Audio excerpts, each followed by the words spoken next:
Welcome to lesson 5.2. This lesson looks at a perspective of that some global health efforts could be taking on the perspective of colonization and looking at the importance of decolonizing global health.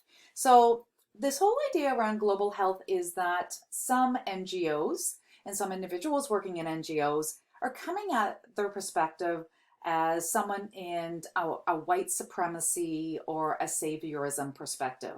And this is sort of the elephant in the room with respect to the whole perspective of colonization. So, lack of diversity, equity and inclusion, power and privilege, racism, that foreign gaze that we know best, they don't know anything, white supremacy, and saviorism.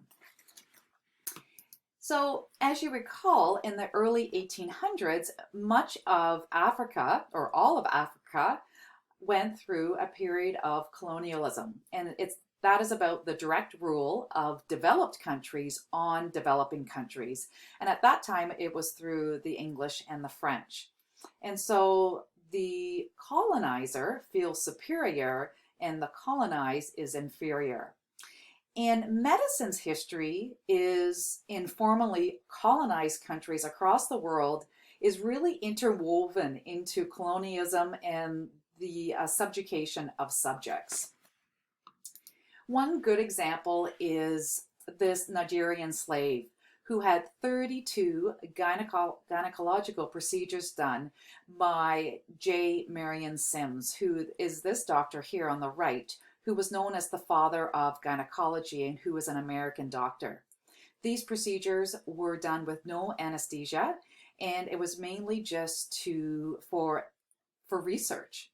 And so you can definitely see the power and privilege over this young woman who is a slave. And so we need to step back and think about, is this any different than modern day global health? And if we continue to do this, are we perpetuating the inequality, the power privilege dynamic? And ultimately, we're not really making any dents in health disparities. And I'm going to show some similarities, not as dramatic as this, but some similarities that you might think that we are actually perpetuating the inequalities. So a new term that has come about with colonialism is this new colonialism or neo-colonialism. And it's the process by which rich, powerful, developed states or countries use their economic, political, or other informal means to exert pressure on poor, less powerful, underdeveloped states. And it's basically a modern form of old colonialism. So it's the control of less developed countries by developed countries through indirect means, and these indirect means are the economic, political, the policies that are in place. And it's countries because countries have developed at an uneven rate, wealthy countries have really exploited poor countries in the past through colonialism, and then today through these unequal economic and trade relations. And I thought this was a really good slide that if Africa built a wall around the continent, the rest of the world would go out of business. And it's looking at how the rest of the world is stealing all the goods in the name of so-called democracy. But is it really? It's more so neo-colonialism because of these economic trade agreements. And we're actually starting to see neo-colonialism in our global health care.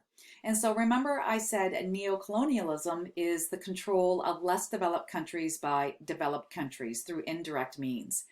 And so in healthcare or in global healthcare, we see the global north, who are the developed countries, see the global south, which are developing countries, as having so-called health issues that the powerful global north nations can solve and know how to solve, and that these global south developing countries have no idea how to solve their own health problems, and that we know best, they are lacking, and we can provide.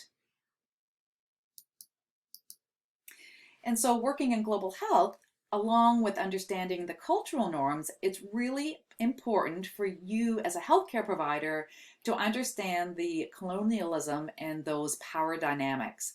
Because in this picture, you may see that they may not challenge power and privilege dynamics. We have this young boy with his mother. Here I am, this white woman with coming from privilege and power, and I know best. They could just stand back and listen to everything I say and not challenge it, because that's been their historical mode of survival. They have this internalized, colonialized mentality of the global south that they know best. And that is where, as global health providers, you don't allow that to happen. And so it's very important for me to understand from this mother, what is she seeing in her son? What is she concerned about? What are the questions that she has? And that's why the importance of having a translator here and a nurse translator, so that mother can easily convey to me her concerns for her child. And so it's really about rethinking the power and privilege structures, and that they include inclusion, equity, fairness, and opportunity, looking at feminism, justice, diversity, and that we need to change these cultural norms that we have in our global north, of these unconscious and conscious biases that we have, and the misinformation that we've been raised with, that these individuals in developing countries are stupid, that they have no idea how to care for themselves, that they don't have any type of health system. That's not true. And once you get to understand the individuals in these developing countries, you can understand it's all because of colonialism, that they haven't had an opportunity, they don't have the wealth to be able to improve their health. And so it's about us working together in partnership. And so these are just some examples of how we've kind of perpetuated this colonialism. And I want you to think back to that picture I showed you of that gynecologist, the father of gynecology, and doing all those procedures on that Nigerian slave. I want to show you this picture of a medical student who is working in Vietnam here. And this is on the medical student's Instagram site, suturing up a head laceration of one of the Vietnamese locals. Hashtag volunteer surgeon.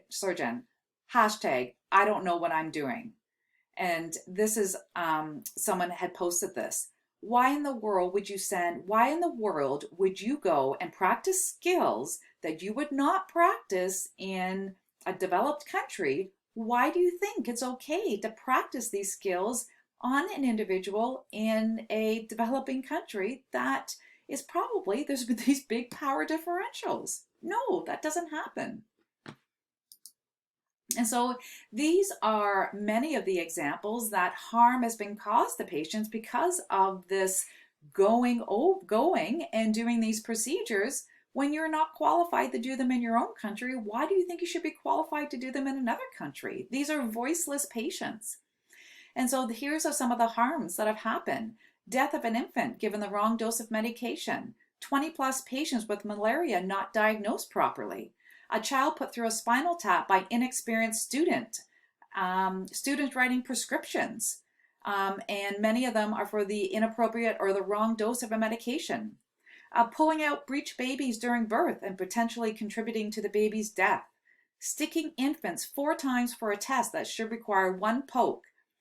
Students dispensing medications in pop-up clinics, but not following up to monitor the side effects, the adverse effects or complications.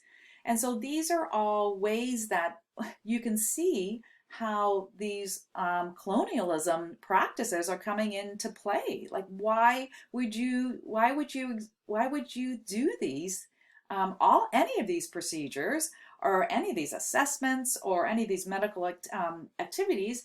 If you can't do them in your own country, why in the world would you be doing them in another country? So here's another example. This is first-year medical students, and they've been praised that they spent their summer traveling in remote villages of Tanzania, where, yes, medical professions are seldom seen, and they're caring for malaria, HIV, chronic pain, and other illnesses. And these are first-year medical students who would never care for patients like this at home. And so this would never happen in Canada or the US. You would not be caring for these individuals on your own.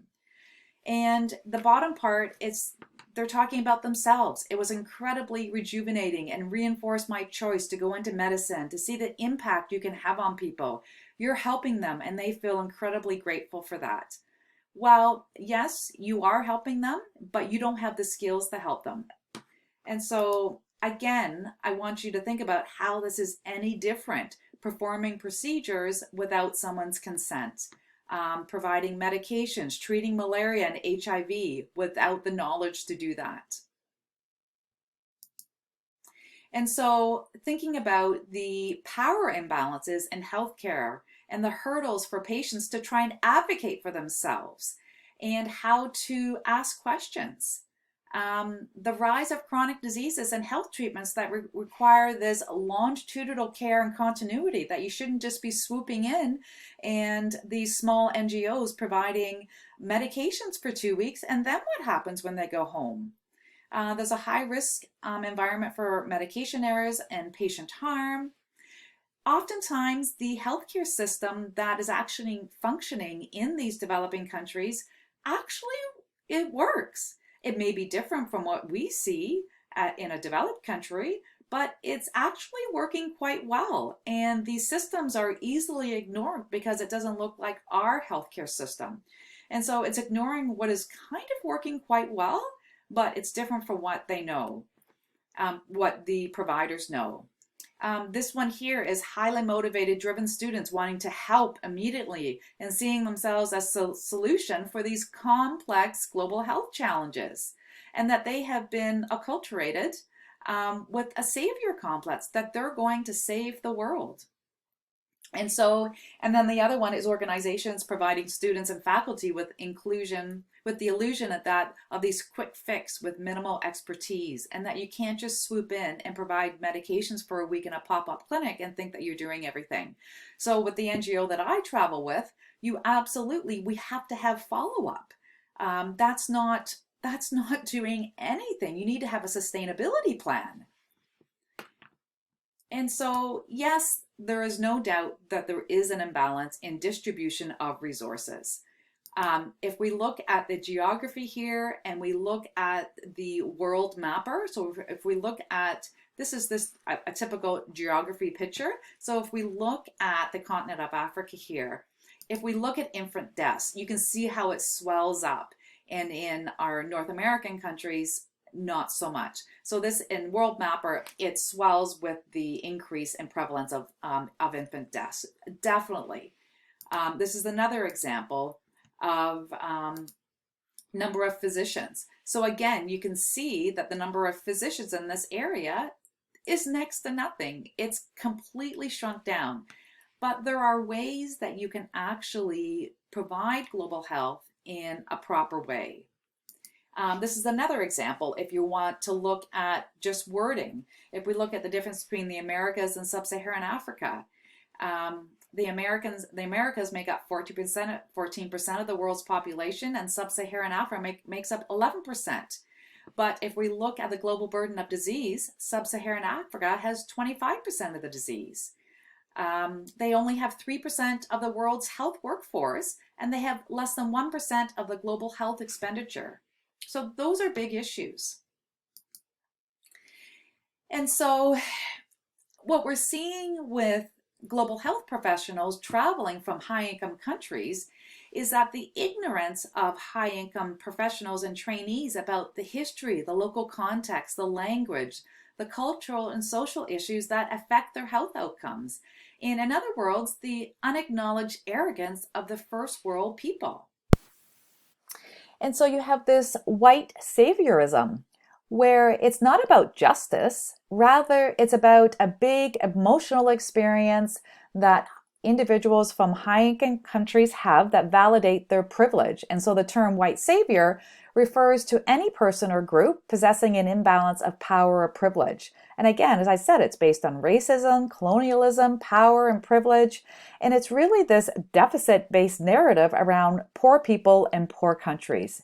And what I want to get around in what I want you to understand from this course is that you can provide fantastic global health, and there's a way to do it, and it's not coming from this white saviorism perspective.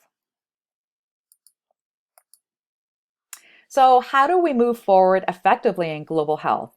Well, first of all, you need competency-based training in power, privilege, and cultural humility. And individuals should not be working beyond their defined scope of practice. If you can't do it in a high-income country, you shouldn't be doing it in a low middle-income country. And so a lot of work has gone into looking at it from the lens of critical studies or critical theory. And it's trying to unpack and expose and trying to challenge the dominant ways of doing things, challenging the status quo. So challenging those dominant social, dominant economic, cultural, political structures, and that deconstruction of what global health is all about, that we need to challenge it and rethink it and reflect on what is happening in the work that individuals are doing in global health in developing countries to reveal those power structures. And so what we've done with our NGO is we have this equitable exchange of information between developed and developing countries. We try and go without that power and privilege that we have, but it's very hard, and you need to recognize that you are coming with power and privilege. So it's very important. And so we've made it really important for our group to understand the local healthcare system. How can we add to the local healthcare system? So you need to understand your power and privilege. You need to understand the racist colonialistic thinking that many of us are acculturated to, and that it's that oversimplified thinking that we come with that is not true, and that many of these countries have well-run healthcare systems. They may not look like our systems. They may need extra support. They may need some understanding of, what works for us in our developed countries, and can they work in developing countries? But it's really an ability to come together and work together to understand what the local health system has and what we can do as a group to improve it. And so that's the part about what I want to speak about the decolonization of global healthcare, is to understand your power, privilege, and positionality when you're working in global health.